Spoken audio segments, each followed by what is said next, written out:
Glória a Deus. Cumprimento os amados irmãos com a graça e a paz do Senhor Jesus. Amém? Quero convidar as crianças aqui presentes para irem para a salinha, onde haverá uma confraternização. Pense só, uma confraternização das crianças, né? Depois da apresentação de domingo, elas vão agora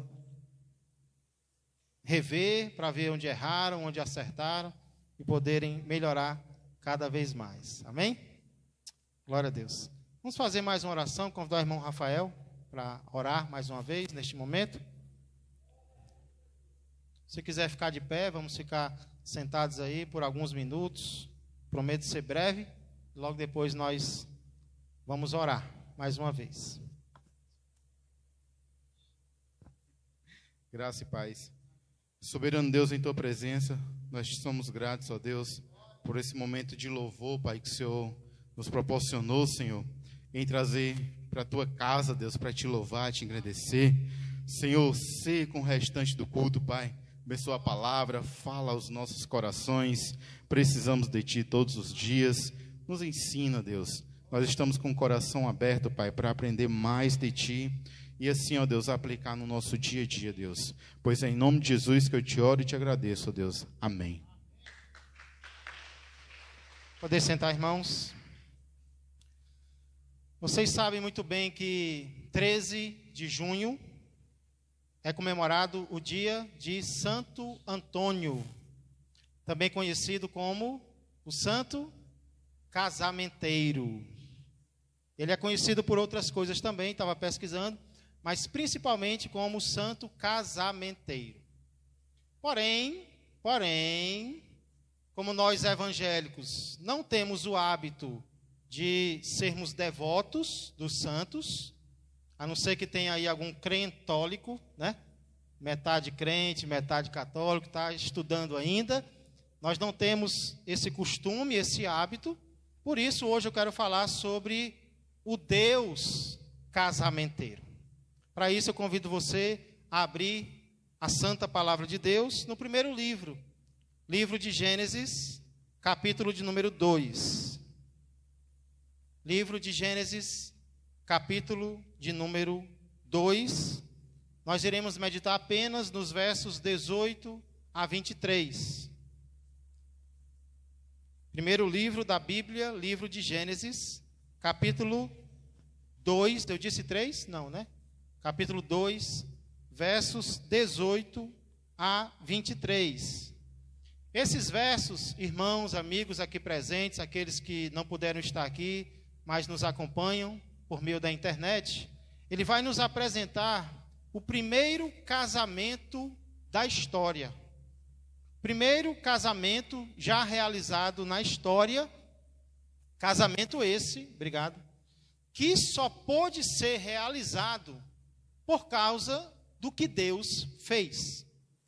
É por isso que nós podemos chamar Deus de Deus, o Deus do casamento. O Deus casamenteiro. Aqui é uma ilustração de coisas que Deus faz para que casamentos aconteçam. E o que é, pastor, que Deus faz aqui em prol do matrimônio? Em primeiro lugar, aqui nós podemos ver que Deus vê a necessidade do ser humano. Você pode repetir comigo só para ficar mais gravado no seu coração? Deus vê a necessidade do ser humano. Deus enxerga, Deus vê, Deus percebe o que o ser humano precisa. E nós vemos isso logo na primeira frase do primeiro versículo. Gênesis 2 e 18 diz assim: Disse mais o Senhor Deus: Não é bom que o homem esteja só. Não é bom que o homem esteja só. Em algum momento do sexto dia, Deus cria o homem. E em algum momento desse mesmo dia, o sexto dia, Deus declara, pela primeira vez nos dias da criação, que algo na criação de Deus não está bom. Pela primeira vez, porque Deus A cada dia, no final de cada dia, Deus dizia, e viu Deus que isso era bom. Segundo dia, e viu Deus que isso era bom. Terceiro dia, e viu Deus que isso era bom. Quarto dia, quinto dia. E aí no sexto dia, e viu Deus que isso era muito bom. Mas em algum momento do sexto dia, Deus percebe que tem algo que não está bom. E o que é na criação de Deus que não estava bom naquele momento? Não é bom que o homem esteja só. Não é bom que o homem esteja sozinho. Não é bom que o homem esteja em estado de solidão.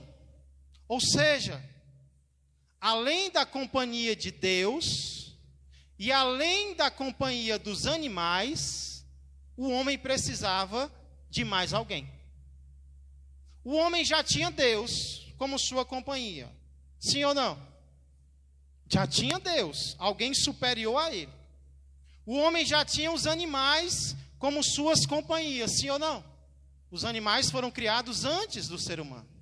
Só que agora, o homem ainda precisava de mais alguém. O homem ainda precisava de alguém, não superior a ele, como Deus, nem inferior a ele, como os animais. O homem precisava de alguém compatível a ele. Era uma necessidade do ser humano. Irmãos, o que é interessante é quem está dizendo isso. Não é o homem que está dizendo. Não é o ser humano que está gritando, eu preciso de alguém na minha vida. Não é o homem que está reclamando, não é o homem que está murmurando. É o próprio Deus que está olhando para o homem e dizendo, eu estou vendo que está faltando alguém. E o que é que isso nos ensina, irmãos, sobre as nossas necessidades? O que é que isso nos ensina sobre Deus? O fato de Deus dizer que o homem está precisando de algo mostra que Deus conhece as minhas e as tuas necessidades. Na verdade, Deus conhece as nossas necessidades antes mesmo de nós as expressarmos para Ele. Antes mesmo de nós dizermos para Deus, Deus, eu preciso, Deus já vê que nós precisamos. Deus já sabe o que nós necessitamos. Na verdade, não foi exatamente isso que Jesus disse lá no Sermão do Monte? Em Mateus 6, 7 e 8. Ele diz, e orando não useis de vãs repetições, como os gentios, que presumem que pelo seu muito falar serão ouvidos. Repetem, porque acham que, falando muito, Deus vai escutar. Ele diz, não vos assemelheis, pois, a eles. Por quê? Porque o vosso Pai Celestial sabe o de que tendes necessidade antes que lhe o peçais. Antes que você faça um pedido a Deus, Deus já sabe o que você precisa. Deus já sabe o que nós precisamos. Deus já conhece as nossas necessidades. Na verdade, às vezes, nem nós sabemos que precisamos de algo que Deus sabe que nós precisamos. Aí alguém pergunta, pastor, então, se Deus sabe o que eu preciso antes mesmo de eu pedir, para que orar então? Se antes de eu orar, Deus já sabe o que eu vou pedir, o que eu preciso, por que orar então? Mas quem disse que a oração tem como propósito informar Deus de alguma coisa? Nós não oramos para informar Deus. Nós oramos para sermos transformados por Deus. Nós oramos não porque Deus precisa que nós oremos. Nós oramos porque nós precisamos orar. Porque vai ser a oração, irmãos, que vai testar a nossa fé. Se eu não tiver fé, eu não oro. Se eu oro, é porque eu tenho fé. Se eu não persistir, eu não vou continuar orando. Então a oração ela vai testar a nossa fé. A oração vai testar a nossa persistência. A oração vai testar a nossa sinceridade. A oração vai testar o nosso amor. Então, nós precisamos orar. Mas Deus já conhece as nossas necessidades. Sim ou não? Deus conhece. Então, se Deus conhece as nossas necessidades antes mesmo de nós dizermos, para que eu e você vamos estribuchar na hora da precisão? Para que eu e você vamos ficar agoniados? Para que eu e você vamos ficar desesperados? Vamos ficar, de certa forma, abalados diante da necessidade, como se ninguém soubesse do que eu preciso. Ah, eu estou aflito. Ah, eu preciso contar para alguém que eu preciso disso ou daquilo. Claro, às vezes é bom desabafar. Mas se nós não crêssemos em Deus, tudo bem a gente ficar desesperado. Mas nós cremos em um Deus que sabe todas as coisas, que pode todas as coisas e que quer todas as coisas para o meu bem e para o teu bem. Então não vai ser a necessidade que vai nos tirar do foco da presença de Deus. Não vai ser a precisão que vai nos fazer perder a fé no Senhor, porque quando eu estiver precisando de algo, eu vou ter a certeza que eu sirvo a um Deus que sabe do que eu estou precisando. Ele conhece o meu coração, na verdade Ele sabe até melhor do que eu preciso. Que Deus maravilhoso. Então nós vamos passar por momentos de necessidade, vamos. Mas vamos passar como? Atribulados? Desesperados? Não. Tranquilos e calmos na presença do Senhor. É fácil? Não. Mas é possível. Porque nós servimos a um Deus que vê a necessidade do ser humano. Na área emocional, na área física, na área financeira, na área ministerial. Ei, não pense que ninguém está vendo o que você está passando. O ser humano talvez não vê, mas Deus está contemplando a necessidade da tua casa. Deus está contemplando a necessidade do teu corpo. Deus está contemplando a necessidade do teu coração. Então, se aquieta. Descansa no Senhor. Inclusive esse texto vai falar sobre descanso, que é necessário descansarmos no nosso Deus. Amém? O que é que Deus faz em prol do casamento aqui? Primeiro, Deus vê a necessidade do ser humano. Mas Deus só vê, igreja, e não faz nada? Não. Em segundo lugar, o nosso texto mostra que Deus supre a necessidade do ser humano. Vamos lá? Deus supre, bem forte, Deus supre, só se você acredita, Deus supre a necessidade do ser humano. Talvez você está precisando que Deus supra a tua necessidade. E Ele quer ver a minha fé e a tua fé neste momento. Deus supre a necessidade do ser humano. O texto começa Deus dizendo o quê? Que algo não está bom. Talvez algo na tua vida hoje também não está bom. Eita Deus! Mas irmãos, me diga uma coisa. O que é que está ruim que não possa ficar bom quando o Todo-Poderoso está na situação?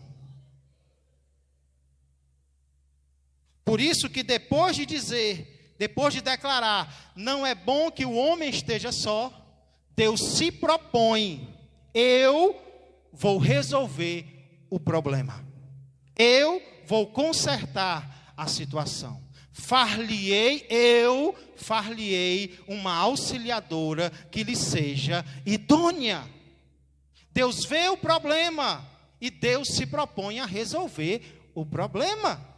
Olha que Deus maravilhoso, irmãos, esse Deus a quem nós servimos. E qual é a primeira coisa que Deus faz para resolver o problema de Adão?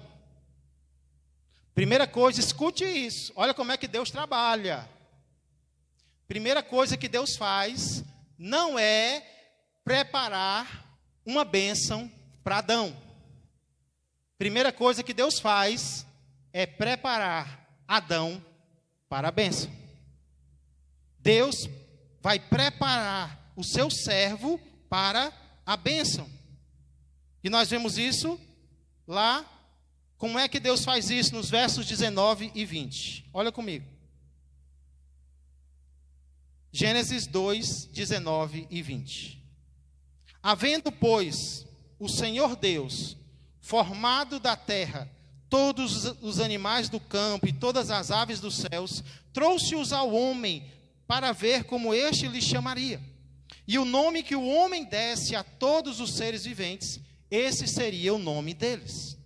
Deu nome o homem a todos os animais domésticos, às aves dos céus e a todos os animais selváticos. Para o homem, todavia, não se achava uma auxiliadora que lhe fosse idônea. Irmãos, na Bíblia nós vemos Deus dando missões aos seres humanos. Deus poderia fazer tudo sozinho, não poderia? Mas Ele não faz. Ele não faz. Deus faz o impossível e o difícil Ele dá para mim e para você. Ah, está difícil.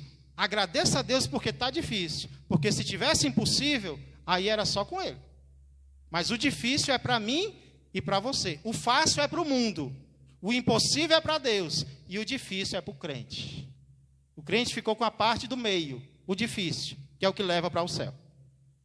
E aí aqui Deus dá ao homem, qual é a missão que Deus dá a Adão? Dar nome aos animais. Imagina Adão dando nome aos animais, né? Olha para o animal, Adão era um gênio. Olha para o animal, né? Não tinha muito tempo para gastar com as coisas de casa. E aí ele olhava para o animal e esse animal parece com, vai se chamar cavalos, hipopótamos, que tinha que ser em latim naquela época já, né? E aí eu não sei como foi que Adão já sabia latim, mas o nome dos animais é em latim, das plantas. E aí, por que Deus faz isso, igreja? Deus poderia, Ele mesmo, dar nome para os animais? Poderia. Mas Ele faz com que Adão dê nome aos animais, para que ele perceba a necessidade dele. Para que ele veja que está faltando algo. Espera aí, tem dois desse, dois desse, dois daquele, dois desse, não sobrou nenhum. E eu estou sozinho. Imagina o trabalho de Adão dando nome para os animais. Como seria bom ter alguém para ajudá-lo. Alguém ali para confundir, ou para ajudá-lo ainda mais na hora de dar os nomes, né? E aí, a partir dali, Adão viu que ele era o único que não tinha alguém compatível a ele. O cavalo tinha alguém compatível a ele, né? O porco, o gato, o cachorro, todo mundo tinha, mas Adão não. Faltava para Adão uma auxiliadora idônea. Idônea significa alguém oposto a ele, compatível com ele. Alguém que não fosse como Deus, superior, nem como os animais, inferior. Irmãos, daqui nós já podemos tirar duas lições muito importantes sobre o agir de Deus na nossa vida. Preste atenção. Primeira lição que nós podemos notar aqui, uma lição dourada. Deus não costuma nos dar aquilo que nós não precisamos. Deus não costuma te dar aquilo que a gente não precisa. Por quê? Porque o texto começa dizendo que era necessário para Adão ter uma mulher. Por isso Deus providenciou uma para ele. Está aqui o motivo porque muitas vezes nós não temos algo que pedimos a Deus. É porque Deus não prometeu que ia satisfazer os nossos desejos. Deus prometeu que ia suprir as nossas necessidades. Então, às vezes, tem coisa que a gente quer, mas a gente não precisa. E a gente pede a Deus e Deus não dá. É porque Deus não costuma nos dar aquilo que a gente não precisa. Se eu não tenho, talvez é porque eu não preciso ter.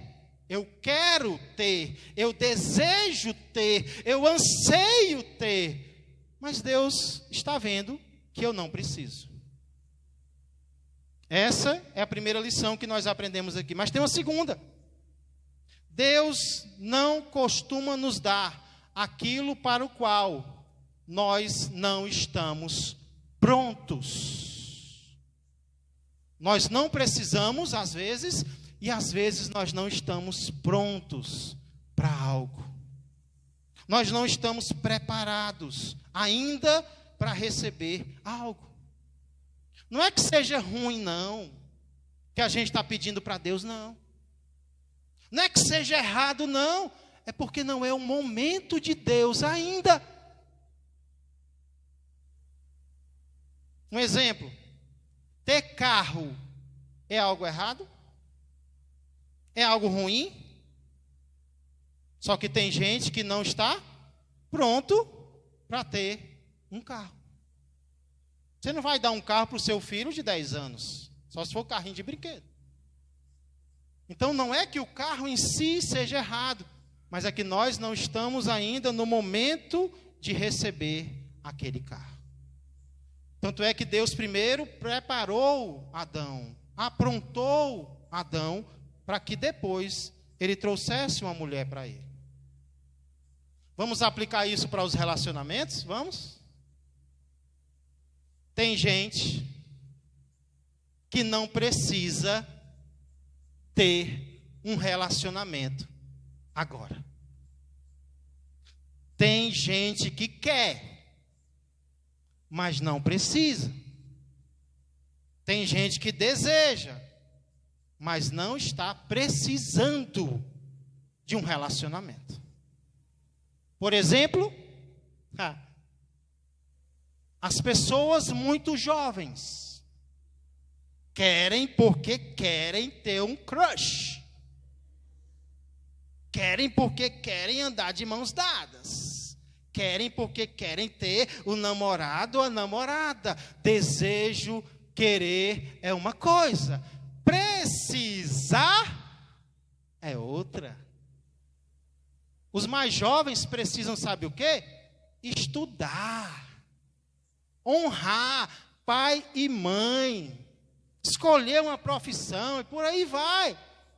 Ah, mas eu quero namorar, minha colega namora, meu amiguinho do colégio, amiguinho, olha aí, meu amiguinho do colégio namora, tirou ainda nem a catinga do mijo e quer namorar. É a nossa cultura, infelizmente, a nossa cultura empurra o namoro, mas nós, pais sábios, vamos saber como desviar os olhos da cultura do mundo. Então, pessoas muito jovens, até porque, qual é o propósito do namoro? Qual é a igreja? O objetivo do namoro? Casamento. Se você não pode casar em poucos anos ou meses, nem namore. Vai enrolar para quê? Então, você pode casar dentro de 2 anos? Posso. Estou trabalhando, estou comprando uma casa. Ah, e você já pode pensar em namorar. Não, eu sou sustentado pelos meus pais. Quer namorar para quê? Para terceirizar na casa do pai e da mãe? Não dá, né? Então tem gente que quer, mas Deus não vai dar. Você pode até conseguir, mas não vai ser Deus que vai dar, não. Por quê? Porque Deus só costuma nos dar o que nós precisamos. Vamos continuar aplicando? Tem gente que não precisa de relacionamento. Eu vou dar um exemplo bíblico. Quem tem o dom do celibato. Infelizmente, o celibato ele é obrigatório em algumas igrejas. Não deveria ser. Porque tem gente que não tem o dom de ficar solteiro. Mas tem gente que tem. Tem gente que tem um dom. Não é solitário. Solidão não é para ninguém. Mas solteirice é. Tem gente, eu conheço, irmãos, grandes servos de Deus. Um morreu há pouco tempo. O pastor Adriano sabe quem é. John Stott. Um dos maiores pastores que já existiu nos últimos anos. Era solteiro. E viveu muito, viu? Não sei se tem algo a ver aí, né? Mas aí, irmãos, algumas pessoas, e aí às vezes a igreja empurra, né? Pastor Tiago, casa, menino, casa. Pastor Antônio Tiago, né? Casa, menino. E aí nós temos que ter cuidado. Pais, cuidado. Será que o seu filho, a sua filha não tem o dom do celibato? O dom de ficar solteiro? Paulo vai falar sobre isso. Lá em 1 Coríntios capítulo 7. Se você pode não casar e se sente bem, tudo bem.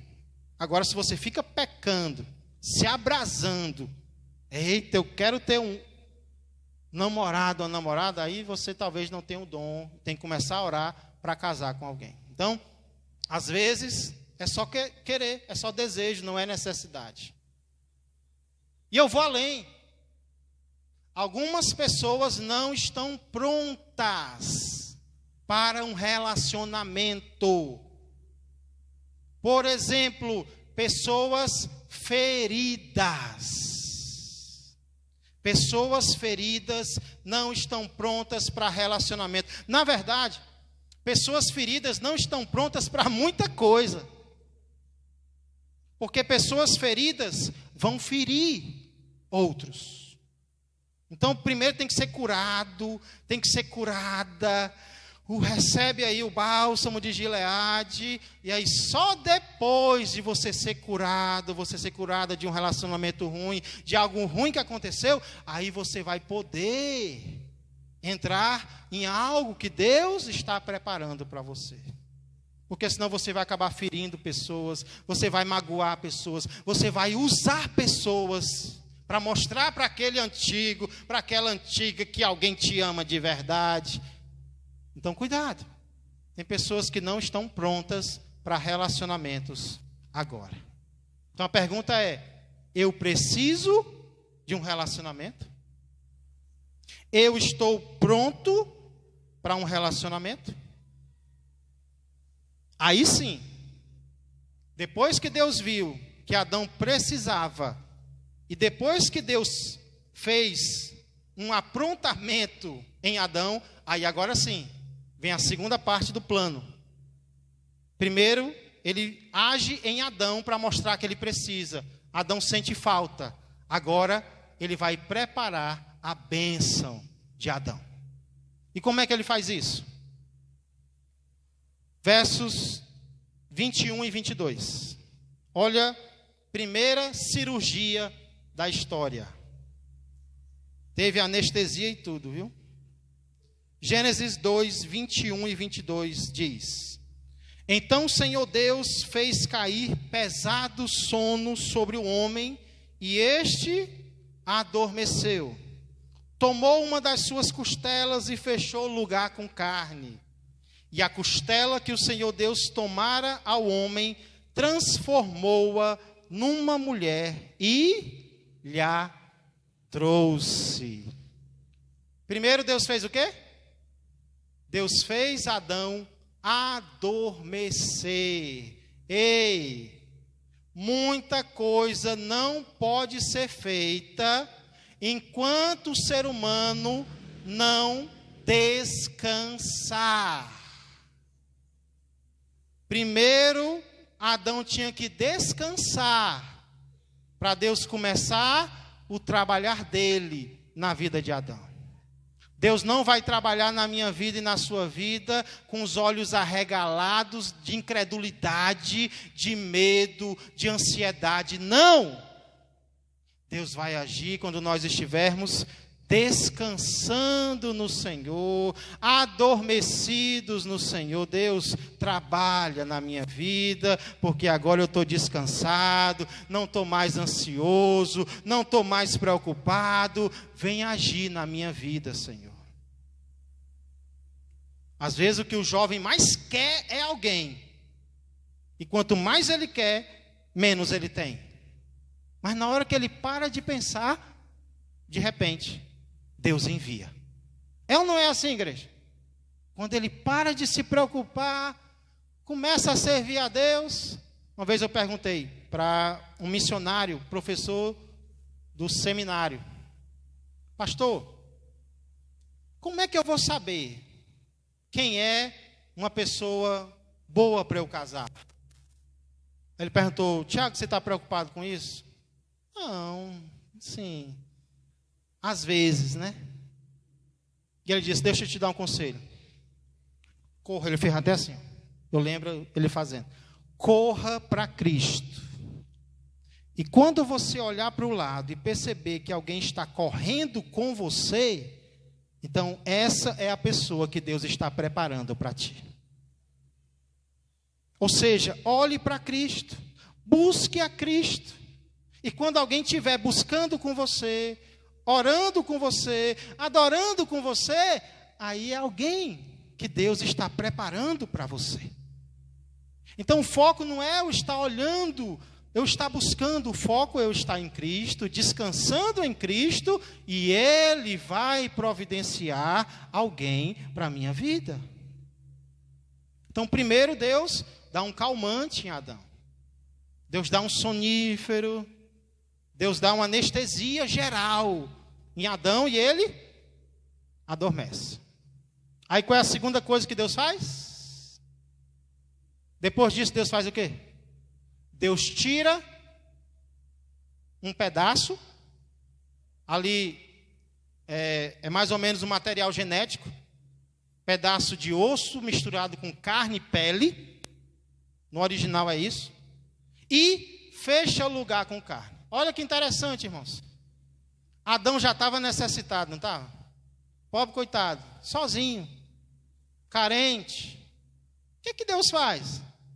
Deus ainda tira algo de Adão. Ei, mas sabia que é assim que Deus faz? Primeiro Deus tira algo da nossa vida, para depois acrescentar o que Ele quer. Sabe por que às vezes nós não temos o que é de Deus na nossa vida?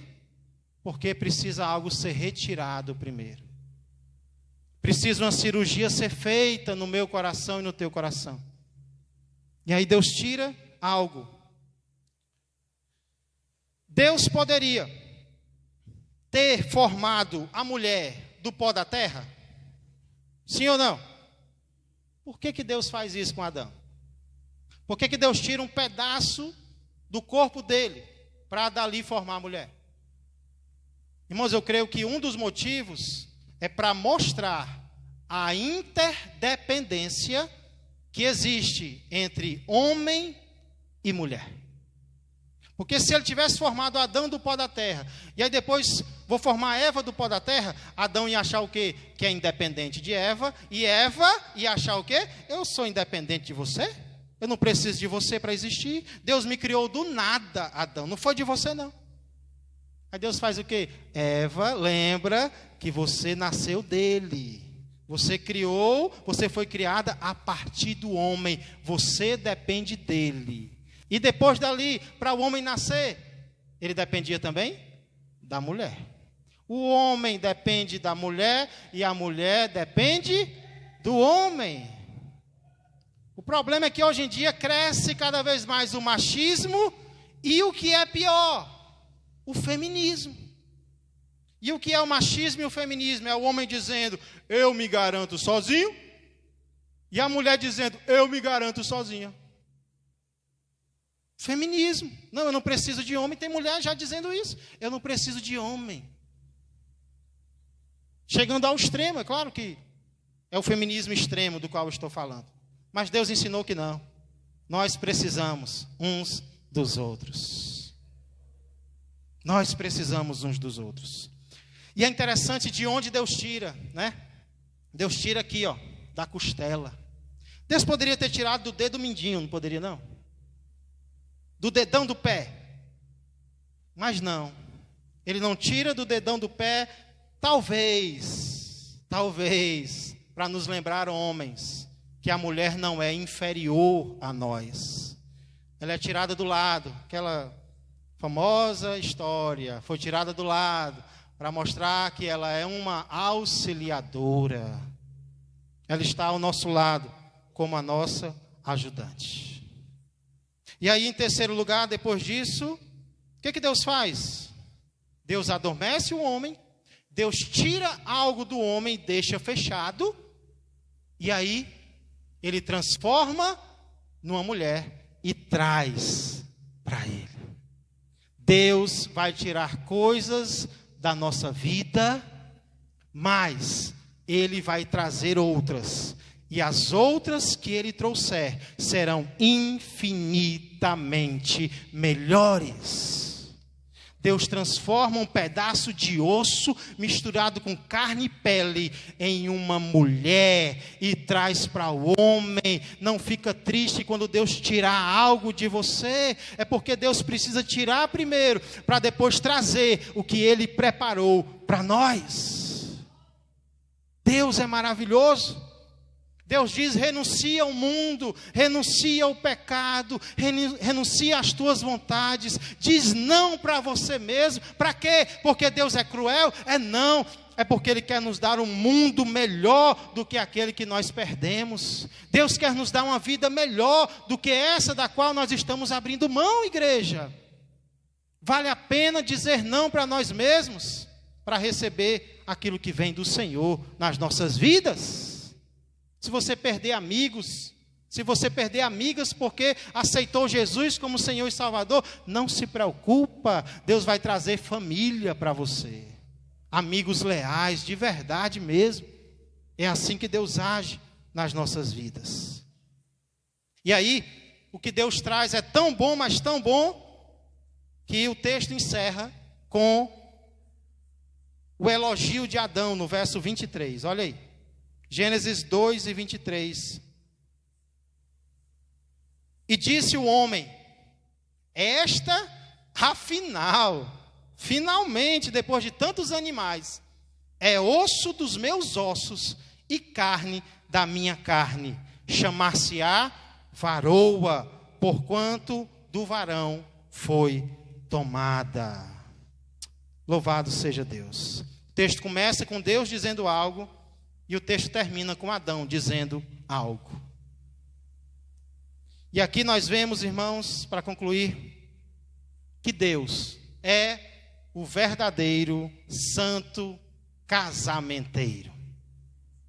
Deus é o verdadeiro ser que une pessoas, que une propósitos. Ele faz milagre, se preciso for. Ele opera, Ele cria do nada.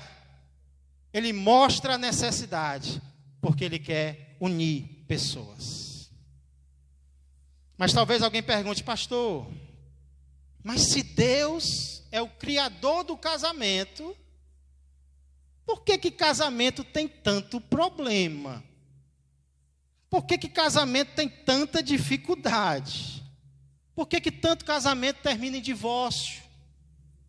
Por que casamento tem tanta discussão? Não foi Deus que criou.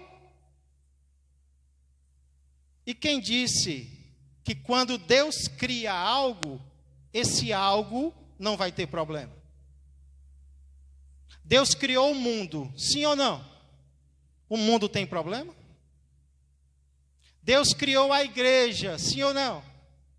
E a igreja tem problema? Tem? Tem. Deus criou o casamento? Sim. Inclusive o de Adão e Eva. E o casamento de Adão e Eva teve problema? Teve. Na família, um irmão matou outro irmão.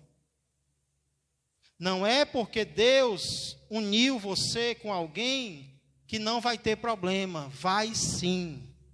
Agora entenda que a culpa dos problemas, isso aí não é de Deus. A culpa dos problemas é de quem?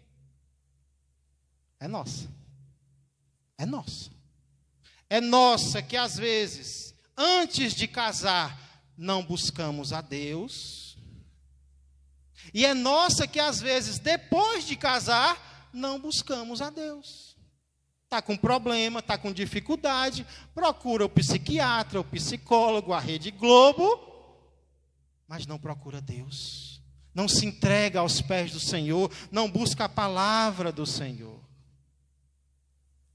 Então, se você está solteira, se você está solteiro, busca Deus antes de qualquer decisão. Se você está casado, se você está casada, continua buscando a Deus. Ah, mas eu já estou buscando. Continua. Continua orando, continua intercedendo, continua confiando, continua descansando, porque Deus sabe o que nós precisamos e Deus providencia o que nós precisamos. Na hora certa, Ele vai nos dar aquilo que nós necessitamos. Isso vale não apenas para o matrimônio. Talvez você está pelejando aí em outra área da sua vida, está difícil. Busca o Senhor também nessa outra área. Cuidado de Deus vale para todas as áreas da nossa vida, inclusive para a área espiritual. A propósito, esse texto ilustra algo que Cristo precisou sofrer para que eu e você fôssemos salvos. Para que Eva existisse, o lado de Adão precisou ser ferido. Adão precisou adormecer, ficar inconsciente, e o seu lado foi ferido, para que dele Eva fosse criada. Para que a igreja existisse, o lado de um segundo Adão precisou ser ferido.